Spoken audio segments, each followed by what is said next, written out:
Hello, আসসালামু আলাইকুম। আমি সাব্বির রহমান সজন, একজন সফটওয়্যার ইঞ্জিনিয়ার এবং কনটেন্ট ক্রিয়েটর। মাইক্রোসফট ওয়ার্ডের প্রিমিয়াম কোর্সের আজকের এই ভিডিওতে আপনাকে স্বাগতম। আজকের ভিডিওতে মূলত আমি আলোচনা করব কিভাবে আপনি মাইক্রোসফট ওয়ার্ডের ডেট এবং টাইম ফাংশনটা নিয়ে কাজ করতে পারেন।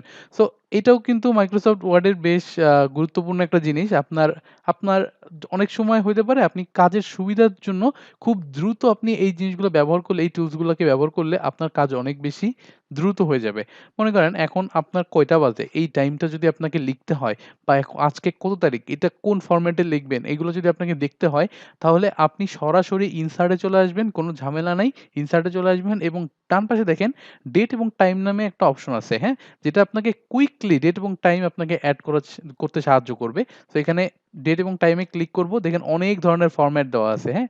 আজকের ডেট এবং টাইম থার্সডে জুন 9, 2022 জুন 9, 2022 আমার এখানে যেইটা দরকার পড়ে, হ্যাঁ? আমি মনে করেন ১ম টাই নিচ্ছি। এটা নিচ্ছি। হুম? তো এইটা নিলে এই যে আমার এখানে কিন্তু চলে আসছে অটোমেটিক্যালি। আবার যদি আমি পরবর্তী আরো একটা নিতে চাই, মনে করেন এখান থেকে টাইম সহ নিতে চাই, তাহলে এখানে ডাবল ক্লিক করলে এই দেখেন টাইম সহ, টাইম, সেকেন্ড সবকিছু সহ চলে আসছে। তার মানে এখন বাজে ৩টা ৪:৩৩ সেকেন্ড। তো যেই মোমেন্টে আমি ক্লিকটা দিছি। আবার পরবর্তীতে দেখেন আমি যদি এটা সেকেন্ড বাদ দিয়ে শুধুমাত্র টাইমটা দেই ৩টা ৪ AM মানে এখন রাত ৩টা ৪ বাজে। তো দেখেন আপনাদের জন্য কত রাত জেগে, জেগে ভিডিও করা লাগে। সো এর জন্য হইলেও অবশ্যই চ্যানেলটা সাবস্ক্রাইব করে রাখবেন।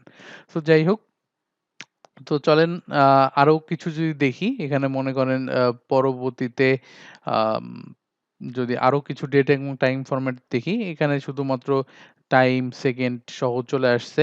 আবার উপরে দেখেন আরো কতগুলো ফরম্যাট আছে। আপনার মূলত খুব দ্রুত যদি টাইম এবং ডেট ইনসার্ট করা লাগে, তাহলে এখানে চলে আসবেন। এখান থেকে এসে জাস্ট একটা ক্লিক করে ইনসার্ট করে ফেলবেন। কাহিনী শেষ। তো আশা করি এটা এই ভিডিওটা আপনাদের আ খুব দ্রুত টাইম এবং ডেট ইনসার্ট করতে সাহায্য করবে। সো নেক্সট ভিডিওতে দেখা হবে আপনার সাথে। Till then, take care.